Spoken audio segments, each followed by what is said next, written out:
अखेर धर्मेंद्र प्रधानचा राजीनामा झाला. गेल्या 12 वर्षापासूनच्या भाजपच्या मुजोर सत्तेचा आणि अहंकाराचा जो भला मोठा फुगा फुटला होता, त्या फुग्याला पहिली टाचणी मारायचं काम इथल्या युवा शक्तीने केले. हे सगळं क्रेडिट, हे सगळं श्रेय अर्थात अभिजित दिपके आणि त्याच्या सगळ्या तरुण मित्रांचं श्रेय आहे, नो डाऊट. आणि ते श्रेय त्यांना आपण दिलंच पाहिजे.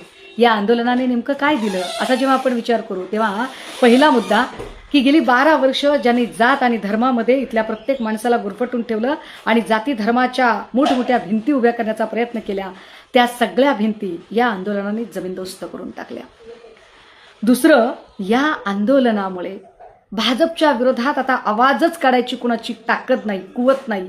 एक असा संदेश पोचवण्याचा प्रयत्न जो केला जात होता, त्याला पहिला धक्का या आंदोलनाला लागलाय. आम्ही म्हणजे अहम ब्रह्मास्मी या आवेशामध्ये वावरणारे सगळे लोक, की आम्हाला कोणी रोखूच शकत नाही असं म्हणणारे लोक, त्या सगळ्यांना ठरवलं तर युवा शक्ती काय करू शकते आणि तुम्ही आम्हाला गृहीत धरू शकत नाही.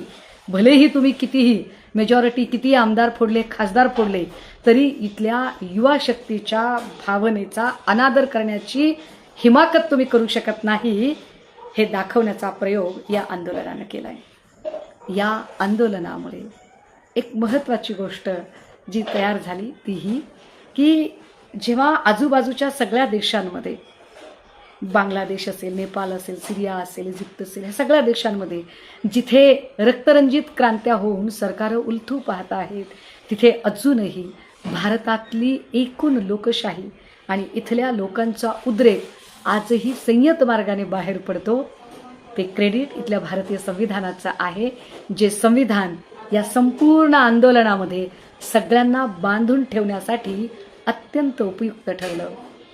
या आंदोलनाचं अजून एक वैशिष्ट्य, या आंदोलनामध्ये पक्ष नव्हता, जात नव्हती, संघटना नव्हता, धर्म नव्हता.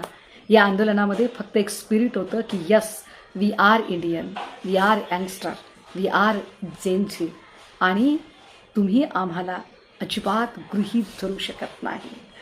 हे महत्त्वाचं आहे.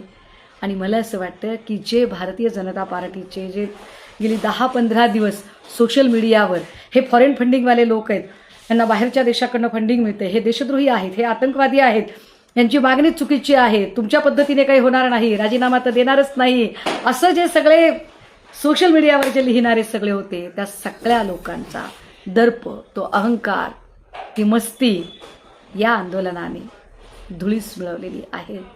जेनझी लगे रहो. खूप खूप खूप अभिनंदन. आणि होय अभिजित, खऱ्या अर्थाने शिका, संघटित व्हा, संघर्ष करा, ही त्रिसूत्री तू तंतोतंत अनुसरलीस, तू जिंकलास भावा, तू जिंकलास.